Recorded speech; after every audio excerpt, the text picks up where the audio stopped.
Bom dia, alunos. Hoje nós vamos ter a nossa segunda aula, então, sobre o assunto sistema cardiovascular. E vamos rever alguns conceitos e acrescentar outros também, ok? Então, vocês encontram este assunto, como eu falei na aula passada, nas páginas 722 a 724 do livro-texto. Como eu já tinha falado na aula passada, o miocárdio, que é o músculo cardíaco, tem dois movimentos, de contração, que nós chamamos de diástole, e de relaxamento, que nós chamamos de sístole, e de relaxamento, que nós chamamos de diástole. Quando a câmara está relaxada, o sangue entra, e quando a câmara cardíaca está contraída, isso é em sístole, expulsa o sangue, que vai para outra câmara, passando pelas válvulas, ou vai para alguma artéria pulmonar ou aorta. Vamos então assistir esse vídeo e vejam que a contração e relaxamento das partes superiores e inferiores é simultânea. Vamos lá. Agora vamos estudar o ciclo cardíaco. O coração contrai e relaxa constantemente, em um processo chamado de ciclo cardíaco e composto por sístole e diástole. O coração apresenta 4 câmaras, 2 átrios e 2 ventrículos. Os átrios funcionam como câmaras receptoras do sangue de várias partes do corpo. Os ventrículos funcionam como câmaras bombeadoras. Na metade direita do coração só circula sangue venoso, na esquerda sangue arterial. A circulação do sangue nestas 4 cavidades está controlada pelas válvulas. As válvulas também servem de meio de comunicação entre os átrios e os ventrículos.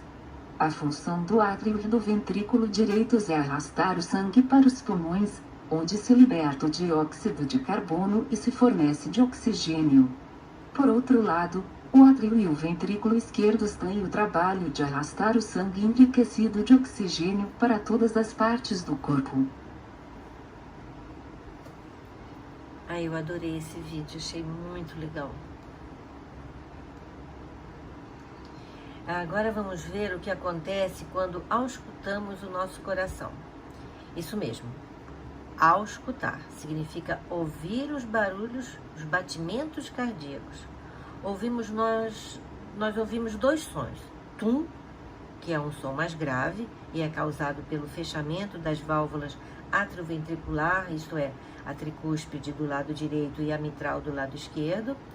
E o tá, que é mais curto, mais agudo e é causado pelo fechamento das válvulas semilunares, pulmonares e aorta. Vamos assistir esse videozinho bem legal que representa esse fenômeno. Eu também achei lindinho esse vídeo.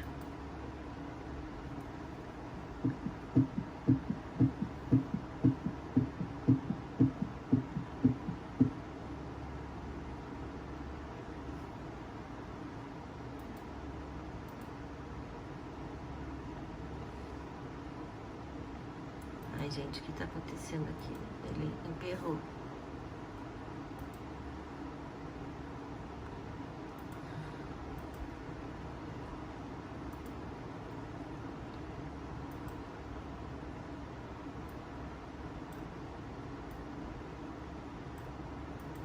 Vamos ver, vamos começar de novo. Vamos ver se ele desemperra. Coisas que acontecem, né? Gente, não tá andando. Vamos ver se eu consigo andar. E se ele vai. Vai não. Oh, que pena. Poxa vida, o que será que tá acontecendo? Bem, não deu pra gente assistir, então vamos passar para outro slide. E o que é a tão falada frequência cardíaca? É o número de vezes que o coração se contrai por unidade de tempo. Varia de acordo com o grau de atividade da pessoa e com a situação emocional que se encontra. Em média, a frequência cardíaca oscila em torno de 70 a 80 batimentos por minuto. Durante o sono, claro, o coração pode bater entre 35 e 50 vezes por minuto. Durante um exercício físico intenso, a frequência cardíaca também pode ultrapassar a 180 batimentos por minuto. O aumento da frequência cardíaca faz o sangue circular mais rapidamente pelo corpo. Com isso, todos os órgãos, inclusive os músculos, recebem maior quantidade de nutrientes e gás oxigênio, o que permite suportar uma atividade metabólica elevada. A frequência dos batimentos cardíacos é controlada por uma região especial no coração, denominada marca-passo, também chamado de nó sinoatrial, que é um aglomerado de células musculares especializadas, localizadas perto da junção entre o átrio direito e a veia cava superior. A cada segundo, aproximadamente, as células do marca-passo emitem um sinal elétrico que se propaga diretamente para a musculatura dos átrios, provocando assim a sua contração, isso é, a sua sístole. Outra região especializada do coração é chamada de nó atrioventricular, e ela distribui o sinal gerado pelo marca-passo e estimula a musculatura dos ventrículos a entrar em sístole. A frequência cardíaca de uma pessoa varia ao longo de um mesmo dia, em virtude de diversos fatores, como alimentação, o sono, medicamentos, atividade física ou mental, expectativa e até por crises de ansiedade. Também varia com a idade, por exemplo, até os 2 anos de idade, a frequência é de 120 a 140 batimentos por minuto. Entre 8 e 17 anos, deve-se ter 80 a 100 batimentos por minuto. Um adulto sedentário, por exemplo, deve ter de 70 a 80 batimentos por minuto, e um idoso que faz atividade física e idosos devem ter de 50 a 60 batimentos por minuto. Além dos exercícios físicos, problemas como anemia, hipertiroidismo, febre e até mesmo o uso de alguns medicamentos podem aumentar a frequência cardíaca. Fora isso, o uso de bebidas alcoólicas, o cigarro e o estresse e uma forte emoção também pode acelerar o coração. Segundo os cardiologistas, quando os batimentos estão em 100 batidas por minuto em repouso, eles são altos, e abaixo de 40 em repouso são considerados muito baixos. No entanto, pessoas que praticam atividade física regularmente têm o coração melhor e que conseguem bombear sangue para o corpo todo com menos batimentos. Pessoas que sofrem de síndrome do pânico, por exemplo, podem ter acelerados os seus batimentos cardíacos. Sentir medo em situação de risco é normal, porém, quando esse medo surge sem motivo e está fora do controle, é sinal de que algo está errado. Essas pessoas costumam ter crises em situações simples e cotidianas, e essas crises são repentinas. Essas crises podem ser decorrentes de traumas ou de estresse pelas quais as pessoas passaram. Nesses momentos, o coração dispara, o músculo fica tenso e aumenta com a produção de suor, deixando a pessoa mais ansiosa. A melhor coisa a fazer nesses casos é procurar ajuda médica. A pressão arterial é a pressão que o sangue exerce sobre a parede interna das artérias. Em uma pessoa jovem e de boa saúde, como vocês, a pressão nas artérias durante a sístole ventricular, chamada de pressão sistólica ou pressão máxima, oscila em torno de 120 milímetros de mercúrio e 130 milímetros de mercúrio. Durante a diástole, a pressão diminui, ficando em torno de 70 a 80 milímetros de mercúrio, e ela é chamada de pressão diastólica ou pressão mínima. Hoje nós temos aparelhos domésticos para fazer essa medição, mas os médicos não aconselham o uso diário desses aparelhos, porque além de não serem totalmente de confiança, a pessoa pode ficar assim meio maníaca com essas medições e pode medir errado e ficar assustada, sem razão às vezes. Se você tem alguma dúvida quanto à sua pressão arterial, procure sempre a orientação médica. Mas é bom você saber qual é a sua pressão normal. Algumas pessoas com a idade ou outros problemas podem apresentar hipertensão, que é a pressão alta nas artérias. Geralmente a pessoa não apresenta sintomas, porém algumas pessoas podem ter dor de cabeça, geralmente na região da nuca, tonturas e vista embaçada. A falta de sintomas mais específicos pode levar a pessoa a não procurar um médico, e aí os riscos são muito grandes de acontecer coisas bem mais graves, como um acidente vascular cerebral, um aneurisma, uma insuficiência cardíaca, um ataque cardíaco e doença renal crônica, que é quando os rins são danificados. A pessoa que apresenta esse problema, isso é hipertensão, deve ter um tratamento permanente, pois esse problema não tem cura. Ela deve adotar uma dieta saudável com menos sal, deve praticar exercícios físicos regularmente e muitas vezes tomar medicamentos receitados pelo médico. A chamada vulgarmente pressão alta pode ser causada ou aumentada pelo fumo, pelo consumo de bebidas alcoólicas, pela obesidade, também pelo estresse, pelo elevado consumo de sal, por níveis altos de colesterol e a falta de atividade física regular. A Sociedade Brasileira de Hipertensão estima que 1 em cada 4 adultos tenha esse problema, ou seja, 25% da população brasileira em idade adulta, com médias superiores a 50% naqueles com mais de 60 anos e também nos considerados obesos. Mas ela também pode se manifestar em qualquer pessoa, inclusive em crianças. Fatores genéticos e componentes hereditários são responsáveis por 90% dos casos de hipertensão. Outros aspectos, como o sedentarismo, o cigarro, as bebidas alcoólicas, como eu falei, agravam o quadro de hipertensão.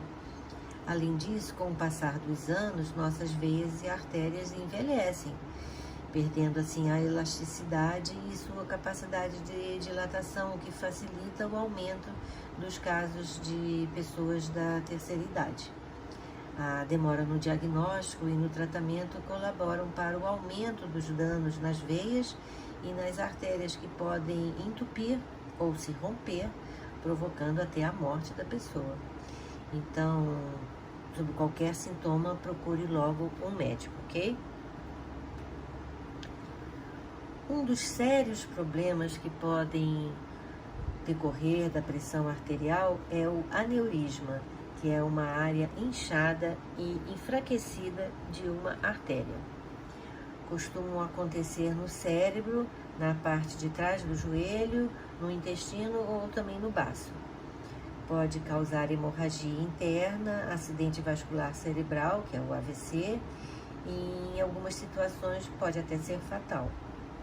O aneurisma costuma apresentar sintomas somente quando se rompe, e a pessoa pode nascer com esse problema ou adquiri-lo a partir de fatores como a hipertensão não controlada. As chances de sobreviver a um aneurisma variam de acordo com o seu tamanho, sua localização, também a idade da pessoa e o estado geral da pessoa. O AVC pode ser isquêmico, que é quando há obstrução de uma artéria impedindo a passagem de oxigênio para as células cerebrais, que acabam morrendo. E essa obstrução pode acontecer devido a um trombo ou a um êmbolo. Ele representa 85% dos casos. O tratamento geral é feito no hospital, com injeções de remédios que tornam o sangue mais fino e ajudam a eliminar o coágulo que está bloqueando o vaso. O outro tipo de AVC é o AVC hemorrágico, que é quando um vaso sanguíneo se rompe, causando então o vazamento de sangue na região e interrompendo o fluxo sanguíneo propriamente dito. Ele é mais agressivo e mais grave, porém acomete entre 10 e 15% dos pacientes somente. Pode levar a danos menos graves ou até à morte. Os sinais podem ser fraqueza de um lado do corpo, perda da sensibilidade, tontura, dificuldade de falar palavras e entender, e é sempre súbito. As sequelas podem ser passageiras ou permanentes para toda a vida, e para se ter maior sucesso no socorro, deve ser o mais rápido possível. Vocês podem medir a sua pulsação facilmente. Para isso, identifique uma artéria superficial na região do pulso ou na região do pescoço. Normalmente se indica contar 15 segundos e se multiplicar por 4 para saber o número de batimentos que estamos realizando por minuto. Quando vocês praticam atividade física, lógico que a pulsação aumenta. E vocês, jovens, saudáveis, essa deve voltar ao normal em poucos minutos. Caso vocês notem que todos os colegas já voltaram ao normal, mas vocês continuam ofegantes, procurem o aconselhamento médico. Fale com seu professor de educação física, porque pode ser também um mau condicionamento físico. Sempre utilize os 2 dedos, o segundo e o terceiro da mão, e não o polegar, porque como ele tem uma artéria mais superficial, pode confundir a sua contagem. Um outro problema que é muito comum, principalmente por características hormonais nas mulheres, é o aparecimento de varizes. Esse problema acontece no mau funcionamento das válvulas das veias e, por motivos óbvios, são mais comuns nos membros inferiores. Para muitas pessoas, este é um problema somente estético, mas se não forem tratados, podem evoluir para insuficiência venosa. Também seu tratamento pode aumentar o risco, sem tratamento, pode aumentar o risco de trombose ou trombose flebite, que é a inflamação superficial das veias. Em mulheres, as varizes são mais comuns devido à ação dos hormônios femininos, o ciclo menstrual, a reposição hormonal para evitar a gravidez e a própria gravidez são fatores de risco. Mas também a obesidade, o tabagismo são responsáveis pela dilatação das veias. Mas os homens também podem ter. A varicocele, que é o alargamento das veias dentro da bolsa escrotal, pode se desenvolver devido ao mau funcionamento das válvulas das veias. Requer diagnóstico médico e pode ser necessário uma cirurgia. Pode botar em risco a fertilidade do homem, porque aumenta a temperatura da bolsa escrotal e isso interfere na produção de espermatozoides. Pode causar dor na bolsa escrotal e geralmente é um problema familiar de má circulação sanguínea. Outro problema é a chamada arteriosclerose, que é um processo de perda gradual da elasticidade das paredes das artérias e pode ser causado pela deposição de placas de gordura na superfície arterial interna, recebendo nesse caso a denominação de aterosclerose. As placas de ateroma provocam diminuição do diâmetro interno das artérias e endurecendo suas paredes e comprometendo a sua elasticidade. Uma das consequências da aterosclerose é o aumento da pressão arterial sistólica, uma vez que as artérias endurecidas perdem a capacidade de relaxar durante a sístole do coração. Além disso, os ateromas tornam áspera a superfície interna das artérias e isso favorece a formação de coágulos que podem causar as obstruções. Ateromas que se desprendem, por sua vez, também contribuem para causar obstruções arteriais com prejuízos à circulação do sangue e podem parar em qualquer parte do corpo. Podem causar o infarto, o AVC, e muitas vezes as causas são má alimentação, o sedentarismo, também diabetes, a pressão alta, né, a hipertensão, novamente tabagismo e também o consumo de bebidas alcoólicas. El colesterol es una sustancia que se encuentra de forma natural en el organismo y es esencial para el funcionamiento de las células porque se utiliza para fabricar hormonas, ácidos biliares, vitamina D y otras sustancias. Las lipoproteínas LDL son partículas que transportan el colesterol desde el hígado al resto del organismo a través de los vasos sanguíneos. Estas partículas también se conocen como colesterol malo, porque en ocasiones atraviesan la capa interior de las arterias y se depositan en la pared arterial.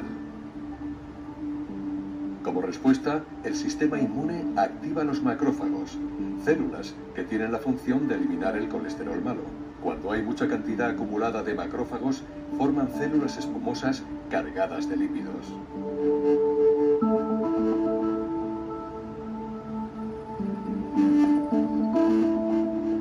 Estas células producen la placa de ateroma, que sigue acumulándose en las paredes de las arterias. Este proceso empeora cuando intervienen otros factores de riesgo cardiovascular, como la presión arterial alta, el tabaquismo o la diabetes, entre otros. Pero el colesterol es un problema de salud silencioso. En muchas ocasiones pasa inadvertido hasta que el crecimiento de la placa de ateroma estrecha y endurece las arterias, dificultando la circulación sanguínea. Algunas placas inestables pueden romperse, liberando su contenido en la sangre y formando un trombo que puede derivar en un infarto de corazón o en un ictus cerebral.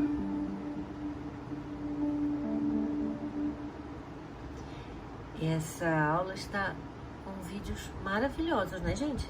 Espero que vocês estejam aproveitando. A falta de irrigação do coração pode causar o infarto do miocárdio. E esse infarto pode ser parcial ou total. A área do coração que não recebe sangue morre. E se for muito grande, todo o coração morre e aí a pessoa vem a óbito. Pode-se ter um infarto e nem se perceber quando se é idoso, mas a idade mais perigosa é por volta dos 40 anos. E por que isso acontece? Porque enquanto a pessoa está envelhecendo, os vasos sanguíneos meio que vão se ramificando e encontrando assim novos caminhos a seguir quando se deparam por algum empecilho.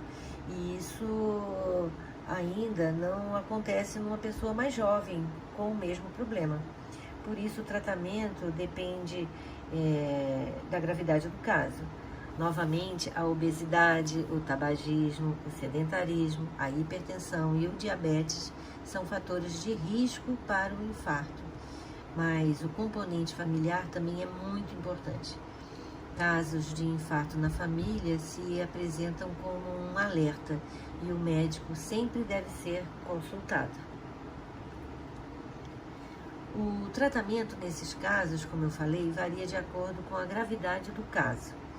Pode-se colocar o famoso stent, que nada mais é do que um tipo de mola que se coloca dentro do vaso sanguíneo para aumentar seu diâmetro, o que também pode ser feito com auxílio de um balão. Ou se pode fazer uma cirurgia de ponte de safena, quando se usa uma parte de um vaso, geralmente da veia safena da perna, para se construir uma verdadeira ponte que o sangue poderá usar para passar por essa parte entupida e assim continuar o seu caminho. Também pode ser necessário total mudança no estilo de vida após um susto desses. O infarto pode ser fulminante, não dando tempo nem da vítima chegar a ser atendida pelo médico. Não há idade para um infarto. Portanto, os jovens com muitos fatores de risco devem procurar ajuda médica e fazer um controle rigoroso de sua saúde. Como nós vimos na aula passada, o sangue é constituído por duas partes, o plasma e os elementos figurados. O sangue é uma substância líquida que circula pelas artérias e veias do organismo. Em uma pessoa normal, sadia, cerca de 45% do volume do seu sangue é de células. A maioria glóbulos vermelhos, glóbulos brancos e também as plaquetas, que na verdade são fragmentos de célula. O sangue é vermelho, vibrante, quando oxigenado, e adquire uma tonalidade mais azulada quando perde o oxigênio através dos capilares.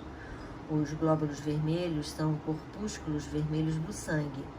1 milímetro cúbico do sangue contém cerca de 5 milhões de corpúsculos ou glóbulos vermelhos, também chamados de hemácias ou eritrócitos.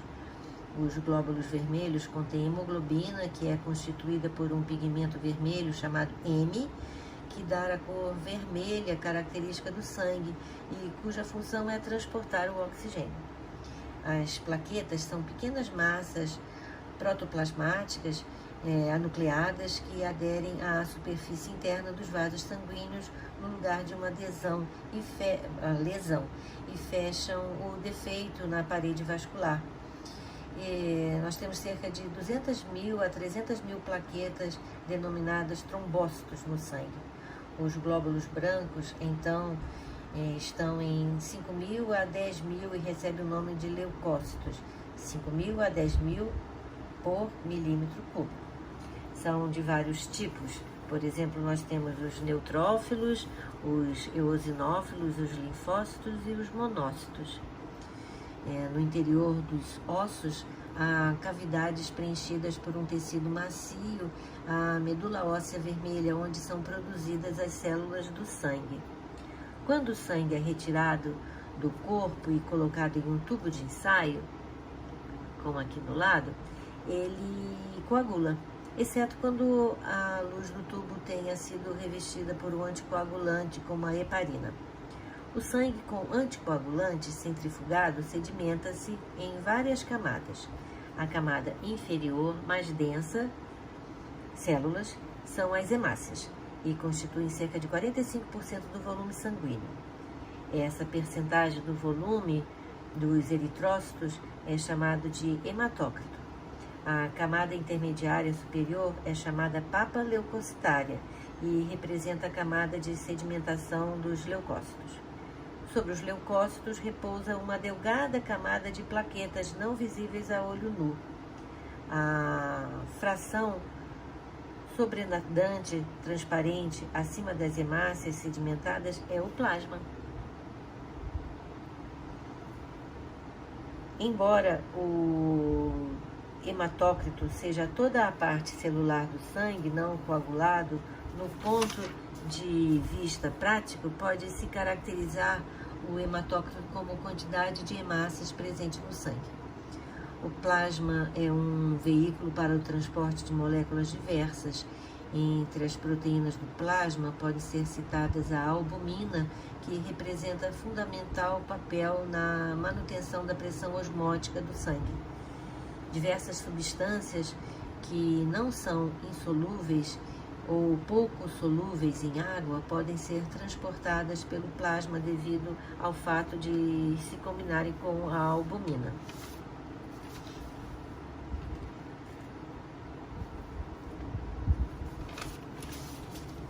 Células hematopoéticas são células que possuem a capacidade de se autorrenovar e se diferenciar em células especializadas do tecido sanguíneo e do sistema imune. Na medicina, sua importância pode ser evidenciada por seu uso rotineiro no tratamento de doenças oncohematológicas e também doenças imunológicas. E como se forma um coágulo? Bem, um coágulo sanguíneo é uma resposta fisiológica natural do organismo humano que auxilia no controle de um sangramento ou uma hemorragia. Quando o corpo sofre um corte ou uma lesão, as células sanguíneas se agrupam e são recobertas por uma proteína chamada de fibrina, de forma a interromper o sangramento. Algumas doenças podem desencadear a formação de coágulos, até mesmo quando não existe um sangramento ou hemorragia. Eles podem atingir uma variedade de órgãos, incluindo o pulmão, o cérebro e o coração, além de provocar casos de infarto e AVC. A formação de coágulos dentro de vasos entope e interrompe a passagem de sangue, levando a um problema no órgão para o qual o sangue deveria chegar. Quando ocorre no pulmão, temos a chamada embolia pulmonar, e quando no coração, pode causar um infarto. Estudos científicos têm mostrado o aumento na incidência da trombose decorrente da formação de coágulos relacionados a casos de Covid. Os pacientes com Covid podem apresentar um estado de hipercoagulação causada por alterações desencadeadas pela própria doença ou pela ativação inflamatória. Por isso, alunos, quando chegar a sua vez, não deixe de se vacinar. A vacina contra a Covid é a melhor arma que dispomos para atacar essa terrível doença. Em dezembro eu perdi meu pai, quando ainda não tínhamos vacina. Ele estava recluso por mais de 1 ano, porém uma cuidadora sem sintomas graves transmitiu o vírus para ele. Não queiram passar por isso. Vocês, jovens, muitas vezes se acham imortais e não tomam os devidos cuidados. Por favor, vamos manter o distanciamento e lavar sempre as mãos. Como idosa, eu peço que vocês se cuidem e cuidem também dos outros. Essa doença não é brincadeira. Acreditem, ela é terrível. Por hoje é só e até a próxima.